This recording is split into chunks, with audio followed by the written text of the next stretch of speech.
If a child was not produced by daybreak, a blood hexagram was put on the home of that parent with an evil face carved into a squash in those days, or a pumpkin, setting on their porch with burning coal within, lighting up this gruesome face. And if the virgin wasn't produced, the families would die. The families would die. The families would die. The families would die. You're traveling through to another dimension.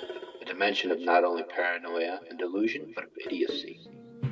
A journey into a wondrous land whose boundaries are that of pure ignorance. Your next stop, the batshit crazy zone.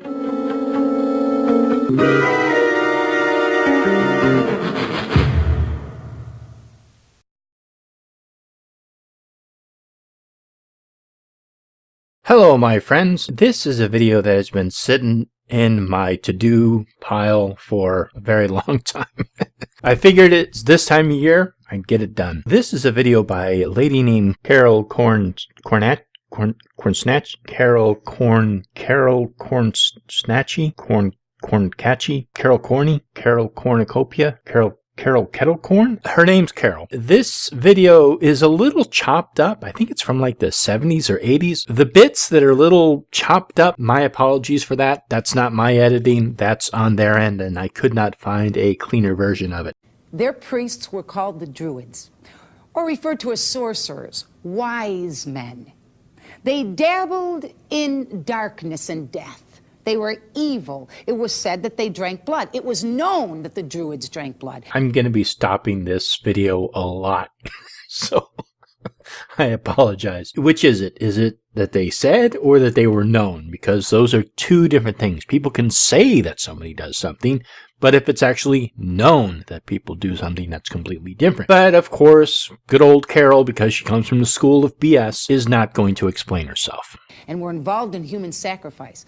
They believed that Stonehenge in England was built by these priests and that it was a place of human sacrifice. I'm going to get to the whole human sacrifice thing later on because this is a favorite common theme of this particular branch of school of BS. Stonehenge was not built by the Druids. Stonehenge is much older than the time of the Celtic expansion into the British Isles, and also the Druids, who were part of the priestly caste or the upper classes of the various Celtic tribes. Stonehenge was built by the native British people. It actually went through several different stages, but there's no archaeological evidence, there's no historical record that the Druids had anything to do with the building of Stonehenge. Stories have it and legend has it, and fact. Fact. Their fact is completely different from what a actual fact is. There's evidence that there were bodies buried at Stonehenge, but they don't know if that meant it was as a result of human sacrifice or if people were just buried there.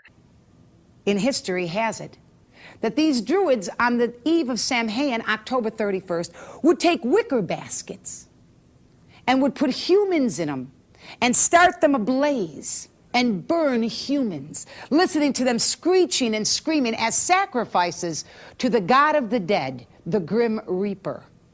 The Gallic tribes would not have sacrificed anyone to the Grim Reaper. The Grim Reaper is something that probably evolved from the Greek god Thanatos. If anything, and later on I'll explain more, but if any deity would have had sacrifices done by fire, it would have been the Gallic deity Tyrannus. The idea of burning a wicker man comes from Julius Caesar. The wicker man ritual was described by Julius Caesar in Book 6 of the Gallic War, in which he describes the customs of the Celts of Gaul. He writes, "The whole Gallic race is addicted to religious ritual. Consequently, those suffering from serious maladies or subject to the perils of battle sacrifice human victims. Some weave huge figures of wicker and fill the limbs with humans, who are then burned to death. When the figures are set afire, they suppose that the gods prefer execution to be applied to thieves, robbers, and other malefactors taken in the act, but in the default of such, they resort to the execution of the innocent." Links are down below. There are some problems with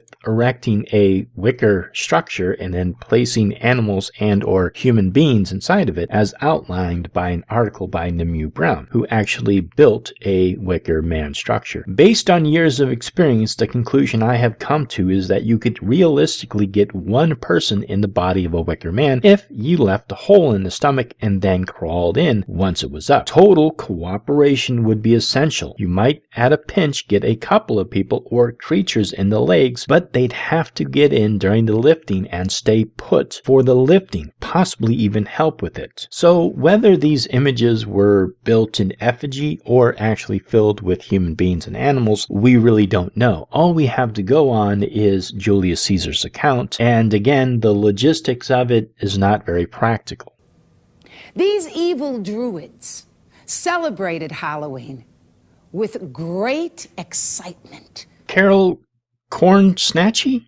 How in the world could the Druids possibly celebrate Halloween, which would not have been invented for another 1,000 years? You are conflating these two celebrations. Although they do have common roots, the celebration of Samhain, that would have been celebrated around 55 BC in Gaul, has absolutely nothing to do with the Halloween celebrations that came about around 1000 in the medieval period. On May 13th of 609 AD, Pope Boniface IV dedicated the Pantheon in Rome in honor of all Christian martyrs, and the Catholic Feast of All Martyrs' Day was established in the Western Church. Pope Gregory III later expanded the festival to include All Saints as well as All Martyrs, and moved the observance from May 13th to November 1st. By the 9th century, the influence of Christianity has spread into Celtic lands, where it gradually blended with and supplemented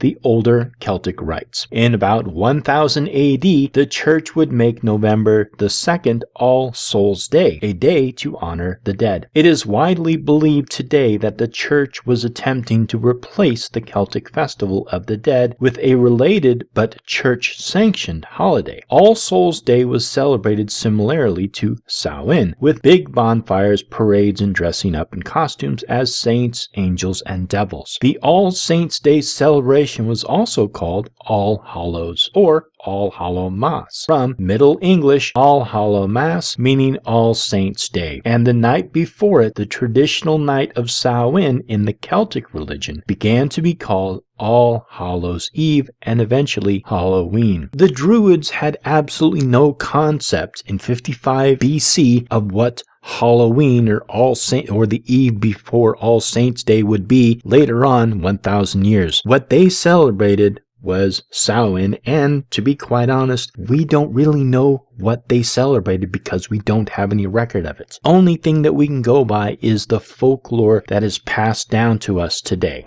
It was set at a time when all the evil, wicked spirits were loose to come out of their dark abode. Who says this? What references do you have of this? Samhain, and Beltane for that matter, were known in legend and mythology to be times when the veil between this world and the other world, when the other world is like the realm of spirits and realm of fairies, were the thinnest. Samhain was especially around that time because it was a dark period. It's hard to understand exactly how the Celtic people perceive spirits. And walk the earth, tormenting the humans.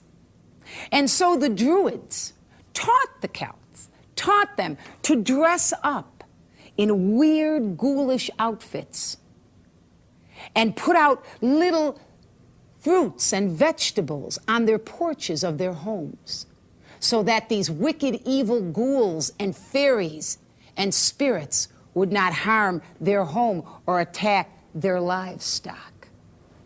It was almost like a treat, so that the spirits wouldn't do mischief, a trick. Every time your child chants trick or treat, he is again repeating an age-old pagan festival. Okay, Carol Cornhole, you're trying to take something from 55 BC and assume that it was in some kind of a time capsule and then suddenly popped into existence in the 19th, 20th century Americas. That's not how these celebrations have evolved. That's not what has happened. So let's go down the list here. Okay, first of all, we have the Halloween costumes. Now, there's no record that back in 55 BC Gaul, during the celebration of Samhain, the Druids taught the Celts, or even the Celts ran around in costumes. I have not found any conclusive evidence for that, so I'm just going to leave that alone. However, Halloween costumes, as they've come down to us today for Halloween celebrations, may have originated in 16th century around mumming and guising. The next thing that you're talking about is the modern day jack-o'-lantern. Now, the jack-o'-lantern has its origins in the story of Stingy Jack, which is an Irish legend. Jack, who tricked the devil, soon after Jack died. As the legend goes, God would not allow such an unsavory figure into heaven. The devil, upset by the trick Jack had played on him, and keeping his word not to claim his soul, would not allow Jack into hell. He sent Jack off into the night with only a burning coal to light his way. Jack put the coal into a carved out turnip, and has been roaming the earth with ever since. The Irish began to refer to this ghostly figure as Jack of the Lantern, and then simply Jack-o'-lantern.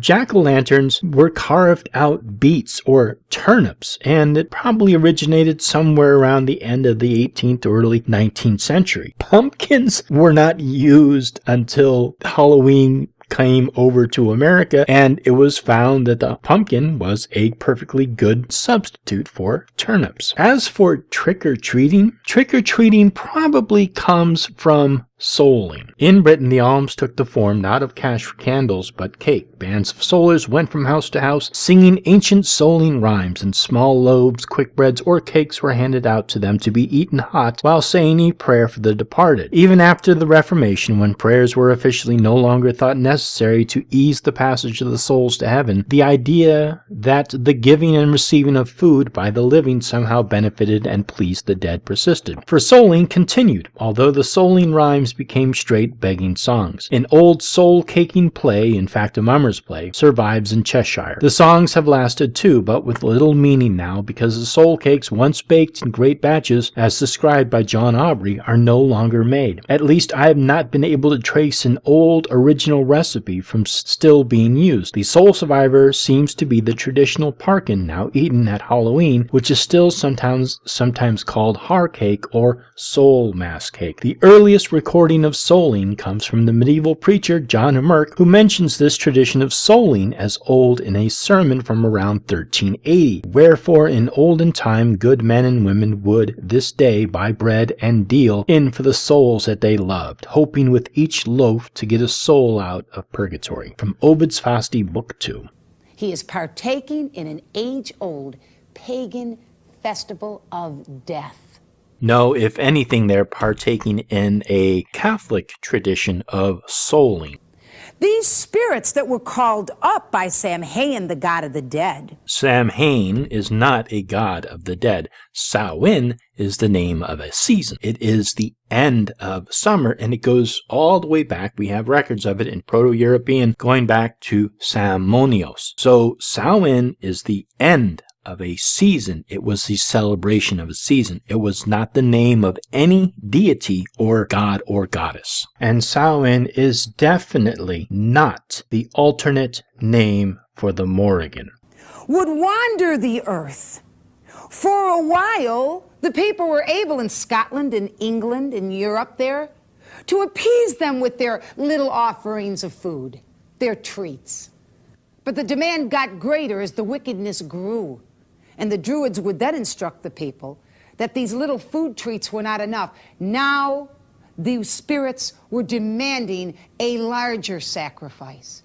And so the townspeople would begin to bring animal sacrifices, cats and dogs, tiny little lambs, and at times, as the increase of demand came, they would literally take goats and slaughter them for the wicked spirits, and take the heads of the goats and put them on sticks to be seen, representing the sacrifice offered to Samhain, the god of the dead, that his wicked and evil spirits would do them no harm. So I don't know where you're getting this idea that in great times of need, they would cut the heads off of goats and put them on pikes or put them on sticks. I don't know where you're getting that from, and that's nothing that I've ever come across. As for animal sacrifice, yeah, that was done throughout any meat-eating society. Everybody sacrifices animals. We do it today. We sacrifice animals to eat. I always found it so funny that a religion that is built upon human sacrifice makes such a big deal out of other cultures who committed that 2,000 or 3,000 or 4,000 years ago. Your entire religion is built on a sacrifice. Jesus supposedly sacrificed himself for the sins of humanity. That was a human sacrifice. But you want to turn around and point it out to other cultures. Okay, fine. So very little is truly known of the ancient Celts, who left no written records. The names of many of the gods worshipped by them are known through Latin or Gallo-Latin inscriptions made in late pre-Roman and Roman times. The rituals with which these gods were celebrated have long since been forgotten. Likewise, the Druids, who are the priests of Celtic society, have been obscured by the passage of time and the secretive nature of their order. At 6'6", old Krogan man, who was killed between 362 BC and 175 BC, was a giant of a man. He bore every appearance of a nobleman, from his well-manicured soft hands to his diet, which was rich in meat. Plani Cabin man was little more than 5 feet and used pine resin to keep his hair in place. And from another article, perhaps the most incriminating evidence is a 2,000-year-old bog mummified body of Lindau man, discovered in England in the 1980s. Lindau man's manicured fingernails and finely trimmed hair and beard suggested he may have been of high status, possibly even a druid himself. At least one thing appears nearly certain about the ancient 30-something. Lindau man's death is dated to around AD 60, when the Romans launched a new offensive in the island of Britain, currently part of the United Kingdom. Emma Oxenby Walford, an expert in Celtic studies, argues that the evidence for human sacrifice among the ancient Celts is two-sided. Her research has found that in France, numerous sanctuaries from the Celtic period have been excavated, and several have been found to contain human remains. The existence of, and particularly the mutilation of such human remains, some have been found headless, others have been found bodiless, has often been taken as evidence of human sacrifice. There are some problems with this approach. It is true that the human remains of these Gallic sanctuaries are probably cultic in nature. They do not resemble the remains found in either graves or dwellings, but that does not necessarily mean that a ritual killing took place. Animals sacrificed at these cult sites generally show signs of violent death, and many met their death through decapitation. This is simply not the case with the human remains. As of yet, no human remains have been found within a Celtic Gallic sanctuary that clearly indicate a violent death. In the case of singular skulls or headless bodies, decapitation appears to have taken place after death, and no one can be certain that these humans were alive or even intact when they arrived at the sanctuary. We have little more than Roman propaganda writings as proof that the ancient Celts did indeed kill their fellow men as offerings for the gods. It is one of the thousands of ancient mysteries that, as the late hour in human history, we will probably never be able to satisfactorily solve. The fact that a lot of these bodies that have been found have been people of high status, well manicured, huge, large people, indicates that these could have been prisoners of war. They could have been kings of other tribes that were ritually killed in front of a group. So there's a lot of speculation around these bodies that they are finding, and does not necessarily always mean that there was some kind of a religious human sacrifice involved. It is known that the Druids, by the writings of CAESER, that the Druids sacrificed criminals or people who committed crimes that were offensive, also prisoners of war. So again, there's a lot of speculation that we have, and we have to go by the evidence. But did the Celts, did the Druids practice human sacrifice? Possibly. Yes, possibly they did. But again, it doesn't reflect what modern day pagans practice today. It is also believed, and I studied as a practicing witch, that the 31st was a time when Diana, the goddess that I worshipped as a practicing witch, would go into a deep sleep. You need to go back and study some more. And also, I don't believe you. Again, you're coming from the school of BS and chick tracts. Because in witchcraft you believe in different gods, Diana being the major one when I practiced. It was thought that as she slept, you could come in great communication with the dead. It was said that on this particular day that the screen between life and death was very thin. As wickedness grew in those days and Halloween, or Samhain as it is called, was celebrated.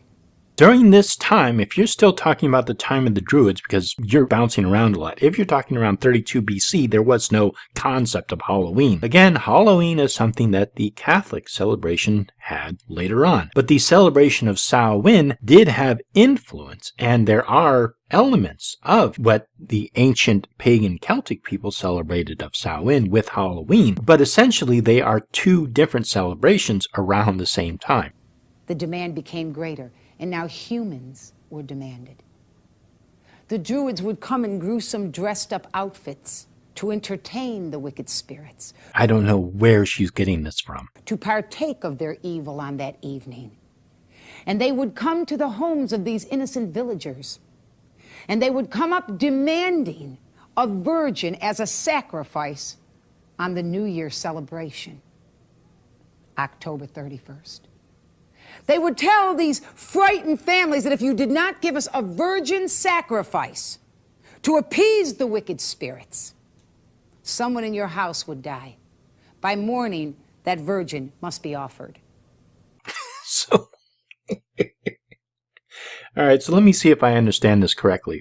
The Druids, in around 32 BC in England, I guess, because it's around Stonehenge. I don't even know which tribe you're talking about. But let's say you're talking about a tribe of Celtic people who migrated to England around 32 BC. So they went to every single household. They knocked on the door, or the hut, whatever it was, and they demanded a virgin sacrifice. Every single home. Most children didn't live very long. It was a pretty rough life. You were lucky if you had maybe 1 or 2 children. 2 children would be good. That would actually live into adulthood, and then they would have kids. So the idea that the leaders of a tribe in 32 BC Britain would go around and demand a human sacrifice from every single household of a virgin, and if they didn't do that, that their family would be murdered.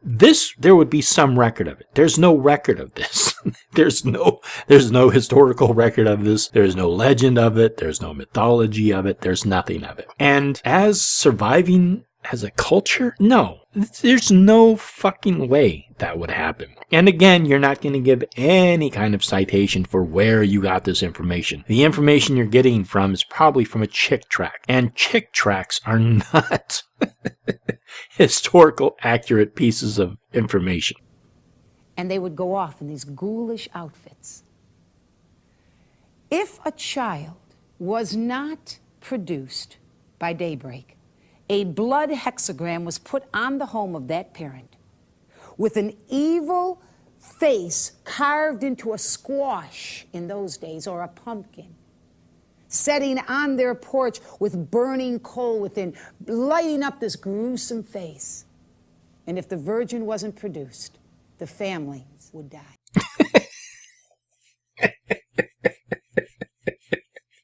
So this is definitely, she's got a degree of BS from the Chick Tract and Bill Schnoebelen School of Bullshit.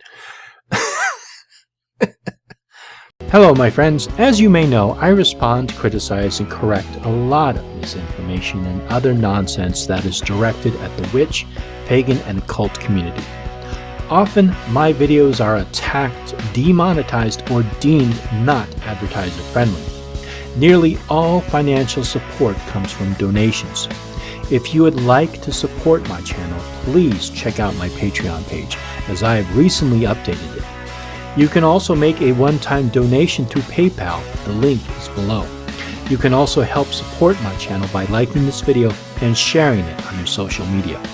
Thank you, and blessed be.